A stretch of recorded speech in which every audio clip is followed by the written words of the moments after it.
کشمیری، گجراتی، سرائکی، تھاری وغیرہ۔ یہ پاکستان کی علاقائی زبانیں ہیں جو کہ مختلف علاقوں میں بولی جاتی ہیں۔ اب چلتے ہیں نیکسٹ پیج نمبر 12 کی طرف۔ قومیت، نیشنلزم۔ قوم، نیشن لاطینی زبان لفظ نیشو سے ماخوذ ہے، یعنی اس سے نکلا ہے، ماخذ کیا گیا ہے۔ لاطینی زبان یہ ایک زبان ہے جس کے معنی پیدائش کے ہیں کہ قوم، نیشن لاطینی زبان کا لفظ ہے جو کہ لفظ نیشو سے ماخوذ کیا گیا ہے جس کے معنی پیدائش کے ہیں۔ گویا قوم کا تعلق فرد کی پیدائش یا نسل سے ہے۔ قومیت دراصل اپنائیت کے ایسے احساس اور جذبے کا نام ہے جو افراد کے مابین نسل، رنگ، مذہب، علاقے، زبان اور رسم و رواج کی بنا پر پیدا ہوتا ہے۔ اس جذبے کی بنا پر لوگ اپنے آپ کو ایک قوم سمجھتے ہیں۔ ہم پاکستانی قوم ہیں اور ہمیں پاکستان ہونے پر فخر ہے۔ بحیثیت پاکستانی ہم محبت، امن اور بھائی چارے کے ساتھ رہتے ہیں۔ قومیت کے جذبے کو فروغ دینے کے لیے ہمیں ایک دوسرے کے سماجی، معاشی اور معاشرتی حقوق کا خیال رکھنا چاہیے۔ اس پیراگراف میں قومیت یعنی نیشنلزم کا ذکر کیا گیا ہے کہ قومیت ایک جذبے اور احساس کا نام ہے جو افراد کے مابین کیسے پیدا ہوتا ہے؟ رنگ، نسل، مذہب، علاقے، زبان اور رسم و رواج کی وجہ سے۔ جیسے میں آپ کو مثال دوں کہ مسلمانوں نے برِ صغیر میں رہتے ہوئے ہندوؤں اور انگریزوں سے اپنے لیے الگ وطن کیوں حاصل کیا؟ کہ ان کا مذہب ان سے مختلف ہے۔ انہوں نے وطن حاصل کیا اپنے لیے مذہب کی بنا پر اور پھر پاکستان میں اکٹھے رہنے لگ گئے، یعنی پاکستان ایک قوم بن گیا جہاں پر مسلمان اکثریت میں ہیں۔ اب یہ وہی جذبہ اور احساس ہے جس کی بنا پر انہوں نے انگریزوں اور ہندوؤں سے اپنے لیے ایک الگ وطن حاصل کیا۔ اب قومیت کے جذبے کو فروغ یعنی اس کو بڑھانے کے لیے ہمیں کیا کرنا چاہیے کہ ہمیں دوسروں کے سماجی، معاشی اور معاشرتی حقوق کا خیال رکھنا چاہیے۔ ریاست ہمیں کچھ حقوق فراہم کرتی ہے اور اس کے ساتھ ہی ہم پر کچھ فرائض یعنی ذمہ داریاں عائد ہوتی ہے۔ جو حقوق ہمیں ملتے ہیں ہمیں دوسروں کو بھی وہی حقوق فراہم کرنے ہیں۔ ان کے حقوق ہمیں ان سے چھیننے نہیں ہے۔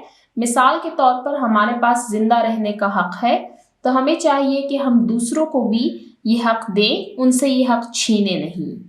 جیسے ہمیں کاروبار کا حق حاصل ہے تو ہمیں چاہیے کہ ہم دوسروں کے کاروبار کو بھی نقصان نہ پہنچائیں، ان کی عزت اور ساکھ کو نقصان نہ پہنچائیں۔ اسی طرح بہت سارے حقوق ہیں ہمارے پاس جیسے کہ تعلیم کا حق، صحت کا حق، خوراک کا حق، کاروبار کا حق، ووٹ کا حق، مذہبی آزادی کا حق، اظہار رائے کا حق وغیرہ وغیرہ۔ تو ہمیں چاہیے کہ ہم اپنے ساتھ ساتھ دوسروں کے حقوق کا بھی خیال رکھیں۔ یہ قومیت کے جذبے کو فروغ دینے میں مدد دیتا ہے۔ چلتے ہیں نیکسٹ پیراگراف کی طرف۔ ثقافت یعنی کلچر، کسی جگہ کے لوگوں کا آپس میں میل جول، رسم و رواج، مذہب، زبان اور رہن سہن کے طور طریقے وہاں کی ثقافت کہلاتی ہے۔ پاکستان کے لوگ مختلف صوبوں اور علاقوں میں رہتے ہیں اور ان علاقوں کے لحاظ سے یہ لوگ پنجابی، سندھی، بلوچی، پشتون، گلگت بلتستانی اور کشمیری کہلاتے ہیں۔ ان مختلف علاقوں میں بسنے والے ان لوگوں کی ثقافت بھی ایک دوسرے سے مختلف ہے کہ جب کسی خاص جگہ کے لوگوں کا آپس میں میل جول، رسم و رواج، مذہب، زبان، رہن سہن کے طور طریقے، یہ وہاں کی ثقافت کہلاتی ہے۔ پاکستان میں مختلف لوگ آباد ہیں تو ان کی ثقافتیں بھی ایک دوسرے سے مختلف ہیں۔ کسی جگہ پر ان کی ثقافت مشترک بھی ہے، جیسے اگر میں کہوں کہ پاکستان کا قومی لباس شلوار قمیص ہے تو آپ دیکھیں گے کہ پاکستان کے ہر علاقے، ہر صوبے میں لوگ شلوار قمیص عام پہنتے ہیں۔ ہاں، کہیں نہ کہیں ان میں تھوڑا بہت فرق آئے گا۔ جیسے ہم قومی زبان کی بات کریں تو اردو پاکستان کے ہر علاقے میں بولی جاتی ہے۔ ہاں، علاقائی زبانیں ہیں لوگوں کی، وہ بھی ان کو آتی ہیں، لیکن قومی زبان تقریباً سارے لوگوں کو آتی ہے۔ تو یہاں پر ہم نے ثقافت کے بارے میں پڑھا۔ اب چلتے ہیں نیکسٹ پیراگراف کی طرف۔ مذہب یعنی ریلیجن، پاکستان کا سرکاری مذہب اسلام ہے اور تقریباً 97% آبادی مسلمانوں پر مشتمل ہے۔ یہاں دیگر مذاہب یعنی مسیحیت، ہندو مت، سکھ مت اور بدھ مت سے تعلق رکھنے والے لوگ بھی آباد ہیں۔ پاکستان کا سرکاری مذہب اسلام ہے۔ تقریباً 97% آبادی یہاں پر مسلمانوں پر مشتمل ہے۔ اس کے علاوہ دیگر مذاہب کے لوگ بھی یہاں پر آباد ہیں جن کو ہم اقلیتیں یعنی مائنورٹیز کہتے ہیں۔ جو حقوق ہمیں حاصل ہے وہی حقوق انہیں بھی حاصل ہے۔ انہیں پاکستان میں رہتے ہوئے اپنے مذہب کے مطابق زندگی گزارنے کا پورا حق حاصل ہے۔ چلتے ہیں نیکسٹ پیراگراف کی طرف۔ زبان، لینگویج۔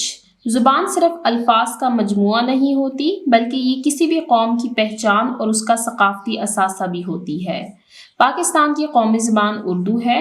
اردو زبان ہماری ثقافتی شناخت کا اہم پہلو بھی ہے۔ اکثر پاکستانی اس زبان کو بول اور سمجھ سکتے ہیں۔ ملک بھر میں لوگ مختلف علاقائی زبانیں بھی بولتے ہیں، جیسے بلوچستان میں بلوچی، پشتو اور براہوی بولی جاتی ہے، پنجاب میں پنجابی اور سرائیکی، سندھ میں سندھی، صوبہ خیبر پختونخوا میں پشتو، ہندکو اور سرائیکی، گلگت بلتستان میں بلتی، شینا، بروشکی، وخی اور دیگر زبانیں بولی جاتی ہیں۔ یہاں پر ہم نے بات کی زبان یعنی لینگویج کے بارے میں۔ پاکستان کی قومی زبان اردو ہے، لیکن یہاں پر مختلف علاقوں میں لوگ رہتے ہیں تو ان کی اپنی اپنی علاقائی زبانیں بھی ہیں۔ کچھ صوبائی ہیں، کچھ علاقائی ہیں، جیسے کہ بلوچستان میں بلوچی، پشتو اور براہوی بولی جاتی ہے۔ اب بلوچستان سے بلوچی نکلی ہے تو اس کی صوبائی زبان ہو گئی، جبکہ پشتو اور براہوی علاقائی زبانیں ہیں۔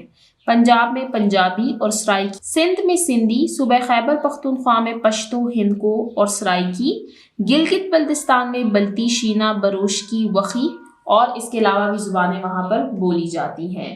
یہاں پر ہم نے فرسٹ سینٹینس میں ریڈ کیا کہ یہ کسی بھی قوم کی پہچان اور اس کے ثقافتی اثاثہ بھی ہوتی ہے۔ اب ثقافتی اثاثہ کیا ہے؟ اب اس کی مثال میں آپ کو ایسے دوں گی کہ پاکستان میں مختلف بلڈنگز ہیں، اسی طرح مختلف کتابیں لکھی گئی ہیں اردو زبان میں، تو یہ یہاں کا ثقافتی اثاثہ ہے۔ جیسے کہ یہ کتاب اردو زبان میں ہے اور یہ پاکستان میں پڑھائی جاتی ہے کیونکہ یہاں کے لوگ اس زبان کو سمجھتے ہیں۔ اب یہ کتاب ہم کسی ایسے ملک میں نہیں پڑھا سکتے جہاں کے لوگوں کو اردو آتی ہی نہیں ہے۔ یعنی اسی طرح سے جو ہماری زبان ہے یہ ہمارا ثقافتی اثاثہ بھی ہے۔ کیا آپ مزید جاننا چاہتے ہیں؟ Do you want to know more? Urdu زبان اور علاقائی زبانوں کا رسم الخط عربی زبان میں ہے۔ قرآن مجید بھی عربی زبان میں ہے۔ پاکستانی تعلیمی مدارس میں عربی زبان کی تعلیم کا خاص اہتمام کیا جاتا ہے۔ پاکستان کے دفاتر کی زبان انگریزی ہے۔ پاکستان کی قومی زبان اردو ہے لیکن دفاتر کی زبان انگریزی ہے۔ یہاں پر بات کی گئی ہے رسم الخط کی۔ رسم الخط کہتے ہیں لکھنے کا جو طریقہ ہوتا ہے۔ ہم نے کلاس 4 میں ریڈ کیا تھا کہ اردو زبان جو ہے یہ عربی اور فارسی زبان سے مل کر بنی ہے، تو اس کے جو لکھنے کا طریقہ ہے وہ عربی اور زبان سے ملتا جلتا ہے۔ آپ دیکھتے ہوں گے کہ عربی جب ہم پڑھتے ہیں، قرآن شریف جب ہم پڑھتے ہیں تو اس کا رسم الخط اور اردو کا رسم الخط تقریباً ایک جیسا ہے، یعنی کافی سارے الفاظ اس کے ایک جیسے ہیں۔ آپ اردو کی حروف تہجی اور عربی کی حروف تہجی دیکھیں تو کچھ الفاظ مختلف ہیں لیکن زیادہ تر ان کا رسم الخط ایک جیسا ہے۔ اب چلتے ہیں نیکسٹ پیج نمبر 13 کی طرف۔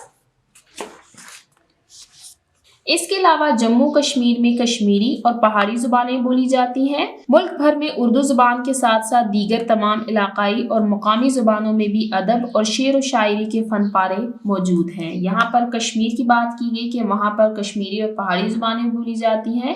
اس کے علاوہ یہ بتایا گیا کہ ملک بھر میں اردو اور جتنی بھی زبانیں ابھی ہم نے پڑھی ہیں جو کہ صوبائی، علاقائی اور مقامی زبانیں ہیں، ان میں ادب اور شعر و شاعری کے فن پارے موجود ہیں، کہ انہی زبانوں میں ادب یعنی کئی ساری مختلف کتابیں لکھی گئی ہیں اور شعر و شاعری کے فن پارے پاکستان میں موجود ہیں۔ اب چلتے ہیں نیکسٹ ٹاپک کی طرف، لباس، کلوتھس۔ یہ ہے پاکستان کی متنوع ثقافت کا ایک دوسرا پہلو، لباس یعنی کلوتھس۔ ہمارا قومی لباس شلوار قمیص ہے۔ یہ آپ نے یاد رکھنا ہے کہ ہمارا قومی لباس شلوار قمیص ہے۔ ہر صوبے اور علاقے کے لوگ اپنی روایات یعنی رسم و رواج کے مطابق لباس زیب تن کرتے ہیں۔ زیب تن یعنی پہننا۔ یہ رنگا رنگ ملبوسات پاکستان کے موسمی حالات اور مذہبی ضرورتوں کے پیش نظر تیار کیے جاتے ہیں، کہ ہر صوبے اور علاقے کے لوگ جو لباس پہنتے ہیں وہ موسمی حالات اور مذہبی ضرورتوں کے پیش نظر ہوتا ہے۔ موسمی حالات ایسے کہ جہاں پر ٹھنڈ ہوگی وہاں پر لوگ گرم کپڑے پہنیں گے، جہاں پر گرمی ہوگی وہاں پر لوگ ہلکے کپڑے پہنیں گے۔ اب یہاں سے آگے ہر صوبے اور ہر علاقے کے لباس کے بارے میں تفصیلاً بتایا گیا ہے۔ اس کو ریڈ کرنا سٹارٹ کرتے ہیں۔ سب سے پہلے ہے ہمارے پاس سندھ۔ آپ دیکھ سکتے ہیں یہاں پر ان کا لباس بھی دکھایا گیا ہے۔ صوبہ سندھ میں سرخ اور گہرے نیلے رنگ کا ہاتھ سے چھپا ہوا خاص کپڑا تیار کیا جاتا ہے جسے اجرک کہتے ہیں۔ اجرک آپ دیکھ سکتے ہیں، انہوں نے جو چادر پہنی ہوئی ہے یہ اجرک ہے۔ اجرک صدیوں سے سندھی لوگوں کے لباس کا اہم حصہ ہے۔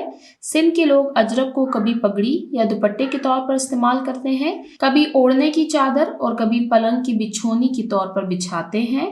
یہاں ریشمی دھاگوں اور چھوٹے چھوٹے شیشوں سے کپڑوں پر کڑھائی کی جاتی ہے جسے گچ کہتے ہیں۔ سندھی مرد سر پر خاص شیشوں والی ٹوپی بھی پہنتے ہیں۔ یہاں پر ذکر کیا گیا ہے اجرک کا کہ اجرک ان کا خاص کپڑا ہے جسے یہ لوگ کبھی چادر، کبھی دوپٹہ، پگڑی یا کبھی پلنگ کے بچھونے کے طور پر استعمال کرتے ہیں۔ اس کے علاوہ چھوٹے چھوٹے شیشوں سے کپڑے پر کڑھائی کی جاتی ہے جسے گچ کہتے ہیں، اور سندھی مرد سر پر خاص شیشوں والی ٹوپی بھی پہنتے ہیں۔ تو یہ ہم نے پڑھا سندھ کی ثقافتی لباس کے بارے میں۔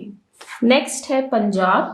پنجابی خواتین اپنے کپڑوں پر خوبصورت بیل بوٹے کاٹتی ہیں جسے پھلکاری کہا جاتا ہے۔ یہ خواتین شلوار قمیص اور دوپٹہ اوڑھتی ہیں۔ یہاں کی خانہ بدوش عورتیں گھاگرا بھی پہنتی ہیں، جبکہ دیہاتی علاقوں میں مرد دھوتی، کرتا، لنگی، لاچا پہننا اور سر پر ٹوپی یا پگڑی پہننا پسند کرتے ہیں۔ یہاں پر پنجابی خواتین کے لباس کے بارے میں بتایا کہ یہ ایک خاص طرح کا کپڑا پہنتی ہے جس کے اوپر کڑھائی ہوئی ہوتی ہے جسے پھلکاری کہا جاتا ہے۔ مرد کے لباس کے بارے میں بتایا کہ دیہاتی علاقوں میں مرد زیادہ تر دھوتی، کرتا، لنگی، لاچا پہننا اور سر پر ٹوپی یا پگڑی پہننا پسند کرتے ہیں۔ جیسے آپ یہاں پر دیکھ سکتے ہیں انہوں نے دھوتی پہنی ہوئی ہے، کرتا اور سر پر پگڑی۔ اب چلتے ہیں نیکسٹ بلوچستان کی طرف۔ صوبہ بلوچستان میں گھٹنوں سے نیچے قمیص اور چوڑے گھیر والی شلوار یہاں کے لباس کو منفرد بناتی ہے۔ یہاں مردوں کی مقبول پوشاک میں کلا اور بڑی بڑی پگڑیاں شامل ہیں، آپ دیکھ سکتے ہیں۔ خواتین شیشوں کی کڑھائی والی لمبی قمیص پہنتی ہیں اور چادر اوڑھتی ہیں۔ یہ ان کا خاص طرح کا لباس ہوتا ہے جس کے اوپر کڑھائی کی گئی ہوتی ہے۔ اس میں یہ جو لمبی سی جیب ہے اس کو پوڈو کہا جاتا ہے۔ یہ ہم نے کلاس 4 میں پڑھا تھا کہ ان کے لباس میں ایک خاص طرح کا لمبا سا جیب ہوتا ہے جس کو پوڈو کہا جاتا ہے۔ اب چلتے ہیں نیکسٹ پیج نمبر 14 کی طرف اور پڑھتے ہیں خیبر پختونخوا کے لباس کے بارے میں۔ صوبہ خیبر پختونخوا کا لباس بھی پاکستان کے دیگر علاقوں کی طرح شلوار قمیص ہے۔ یہاں کے مرد کرتے کے ساتھ واسکٹ اور پیروں میں خاص پشاوری چپل پہننا پسند کرتے ہیں۔ خواتین چادر کے ساتھ پھلکاری فراک پہنتی ہیں۔ خیبر پختونخوا کے ثقافتی لباس میں ایک تو مردوں میں پشاوری چپل بہت مشہور ہے، دوسرا یہ واسکٹ پہنتے ہیں، اور خواتین عام طور پر شلوار قمیص یا پھلکاری فراک پہنتی ہیں۔ اب چلتے ہیں نیکسٹ آزاد جموں و کشمیر۔ کشمیری مرد اور خواتین کڑھائی والے چوغے پہنتے ہیں جن کو وہ مقامی زبان میں پھیرن کہتے ہیں۔ مرد سر پر ٹوپی پہنتے ہیں جبکہ کشمیری خواتین سکارف پہنتی ہیں۔ آپ دیکھ سکتے ہیں انہوں نے ٹوپی پہنی ہوئی ہے جبکہ انہوں نے سکارف اوڑھا ہوا ہے۔ اب چلتے ہیں نیکسٹ گلگت بلتستان۔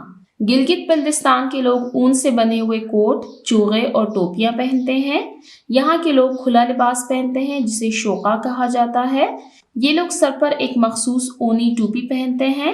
خاص مواقع پر اس ٹوپی کے اگلے حصوں پر پروں سے بنا ایک پھول لگا ہوا ہوتا ہے۔ یہاں کی خواتین کے لباس کا سب سے خوبصورت حصہ بھی روایتی ٹوپی ہے۔ گلگتی خواتین طرح طرح کی ٹوپیاں استعمال کرتی ہیں۔ خوبصورت کڑائی والی ٹوپی ایراگی یہاں کی مشہور ٹوپی ہے۔ یہاں پر ہم نے پڑھا شوقہ کے بارے میں اور ایراگی کے بارے میں، اور ایک خاص اونی ٹوپی کے بارے میں جنہیں مرد پہنتے ہیں۔ یہ آپ دیکھ سکتے ہیں ہم نے پڑھا کہ خاص مواقع پر اس ٹوپی کے اگلے حصوں پر پروں سے بنا ہوا ایک پھول لگایا جاتا ہے۔ تو یہ اس ٹوپی کی بات کی جا رہی ہے، اور یہاں کی خواتین بھی ٹوپیاں پہنتی ہے جن پر طرح طرح کے کڑھائی اور شیشوں کے کام ہوئے ہوتے ہیں۔ نیکسٹ پاکستان کا شمالی خطہ بالائی خیبر پختونخوا اور گلگت بلتستان اونچے اونچے کوہساروں اور بلند و بالا پہاڑوں کی وجہ سے مشہور ہے۔ چترال میں دنیا کی قدیم ترین ثقافت کیلاش آباد ہے۔ کیلاش کا مطلب ہے کالے کپڑے پہننے والے. آپ دیکھ سکتے ہیں یہ کیلاشی لوگ ہیں جو کہ کالے کپڑے پہنتے ہیں اور یہ پاکستان کی شمالی خطے میں بالائی خیبر پختونخوا اور گلگت بلتستان کے علاقے میں رہتے ہیں. تو یہاں پر ہم نے پڑھا پاکستان کی متنوع ثقافت کا ایک دوسرا پہلو جو کہ ہے لباس، جن میں ہمیں ہر صوبے اور علاقے کی ثقافتی لباس کے بارے میں پڑھا. ہم نے پڑھا سندھ کے بارے میں، پنجاب، خیبر پختونخوا، بلوچستان، آزاد جموں کشمیر، گلگت بلتستان اور آخر میں ہم نے پڑھا کیلاش کے بارے میں. اب چلتے ہیں نیکسٹ پیج نمبر 15. یہ ہے پاکستان کی متنوع ثقافت کا ایک دوسرا پہلو جو کہ ہے پکوان یعنی فوڈ. اس پوائنٹ میں ہم پڑھیں گے کہ پاکستان کے مختلف صوبے اور مختلف علاقوں میں رہنے والے لوگ کون کون سے پکوان کھاتے ہیں. پاکستانی لوگ چٹپٹے کھانوں کے بہت شوقین ہیں. ملک بھر میں علاقائی کھانے اپنی خوشبو اور ذائقوں کے اعتبار سے بہت مشہور ہے. خیبر پختونخوا، اب یہاں سے خیبر پختونخوا کے بارے میں بتایا جا رہا ہے. خیبر پختونخوا کے معروف یعنی مشہور ثقافتی پکوانوں میں دبیزے غوخہ، بکری کا گوشت، رجمہ، روغن جوش، دم آلو، سیخ کباب، کابلی پلاؤ، چپلی کباب، شامی کباب، شنواری کباب، ہیراک، برونی اور غٹی وریجی بڑے چاول شامل ہیں. خیبر پختونخوا کے لوگ قہوہ اور چائے پینا بھی پسند کرتے ہیں. تو یہاں تک ہم نے پڑھا خیبر پختونخوا کے مشہور ثقافتی پکوانوں کے بارے میں. یہاں سے اب ہم پڑھیں گے پنجاب کے ثقافتی کھانوں کے بارے میں. پنجاب کے لوگ ناشتے میں مرغ چنے، سری پائے، حلوہ پوری، پراٹھے اور بھٹورے کھانا پسند کرتے ہیں. ان کے روایتی کھانوں میں گوشت کے ٹکے، قورمہ، مکئی کی روٹی، سرسوں کا ساگ، کڑھائی گوشت، دہی بلے، آلو چھولے اور سموسے پکوڑے شامل ہیں. یہاں کے لوگ نمکین اور میٹھی لسی بھی خوب پیتے ہیں. نیکسٹ، سندھ. سندھ کا مشہور روایتی پکوان سندھی بریانی ہے. اس کے علاوہ یہ لوگ پلہ مچھلی، حلیم، سہی بھاجی، آلو کباب اور نہاری بھی شوق سے کھاتے ہیں. یہاں میٹھے میں مٹکا قلفی، ربڑی، فالودہ اور لبے شیری بھی اپنے ذائقے اور لذت کے لحاظ سے بے مثال ہیں. یہاں پر ہم نے پڑھا سندھ کے مشہور ثقافتی پکوانوں کے بارے میں. سب سے پہلے ہم نے پڑھا خیبر پختونخوا کے بارے میں، پھر ہم نے پڑھا پنجاب اور آخر میں ہم نے پڑھا سندھ کے بارے میں. اب اس پیج پر آپ نیچے دیکھ سکتے ہیں جن کھانوں کا ہم نے اوپر ذکر کیا گیا ہے ان میں سے چند کی تصاویر آپ کے سامنے دی گئی ہیں. یہ ہے روغن جوش. روغن جوش ہم نے پڑھا کہ یہ خیبر پختونخوا کے ثقافتی کھانوں میں شامل ہے. دوسرا ہے سرسوں کا ساگ جو کہ پنجاب کے ثقافتی کھانوں میں شامل ہے. سندھی بریانی جو کہ سندھ کے ثقافتی پکوانوں میں شامل ہے. پلہ مچھلی جو کہ سندھ کے ثقافتی پکوانوں میں شامل ہے. قہوہ جو خیبر پختونخوا کے لوگ زیادہ تر پیتے ہیں. اور آخر میں ہے لسی جو کہ پنجاب کے لوگ زیادہ شوق سے پیتے ہیں. اب چلتے ہیں نیکسٹ پیج نمبر 16 کی طرف. یہاں پر اب ہم پڑھیں گے بلوچ ثقافت کے بارے میں. سجی بلوچ ثقافت کا ایک مشہور اور مرغوب پکوان ہے. اس کے علاوہ وہ لاندی، دم پخت، لگن گوشت، بیسنی فش کڑھائی، کاک اور کھڈی کباب بھی بلوچستان کے روایتی پکوانوں میں شامل ہے. گلگت بلتستان کے مشہور پکوانوں میں ہریسہ، ممتو، سنا باچی یہ ایک شربت کا نام ہے، مولودہ، گوشت شوربہ، مارزن اور پڑاپو شامل ہیں. کشمیر کے ذائقے دار پکوان شبے دیگ، روغن جوش اور کشمیری گشاتبہ ہیں. تو یہاں پر ہم نے پڑھا بلوچستان، گلگت بلتستان اور کشمیر کے ثقافتی پکوانوں کے بارے میں. ہم نے یہاں پر ان کو علاقے اور صوبے کے لحاظ سے پڑھا، لیکن آپ کہیں نہ کہیں دیکھیں گے کہ پاکستان کے ہر علاقے میں یہ پکوان عام طور پر پائے جاتے ہیں. ایسا نہیں ہے کہ جو پکوان خیبر پختونخوا میں بنائے جاتے ہیں وہ پنجاب میں نہیں بنائے جاتے یا پنجاب کے پکوان خیبر پختونخوا میں نہیں بنائے جاتے، بلکہ یہ پکوان ہر صوبے اور ہر علاقے میں پائے جاتے ہیں. ہاں، کبھی کبھار ان کے بنانے کے طریقے میں تبدیلی کی وجہ سے ان کی خوشبو اور ذائقوں میں فرق آ جاتا ہے. تو یہاں پر آپ دیکھ سکتے ہیں، آپ کو یہاں پر بھی کچھ پکچرز دی گئی ہیں. کھڈی کباب جو کہ بلوچستان کا ثقافتی پکوان ہے، شبے دیگ جو کہ کشمیر کا ثقافتی پکوان ہے، مارزن جو کہ گلگت بلتستان کا ثقافتی پکوان ہے، پڑاپو یہ بھی گلگت بلتستان کا ثقافتی پکوان ہے. یہ دونوں ہیں گلگت بلتستان کے. شبے دیگ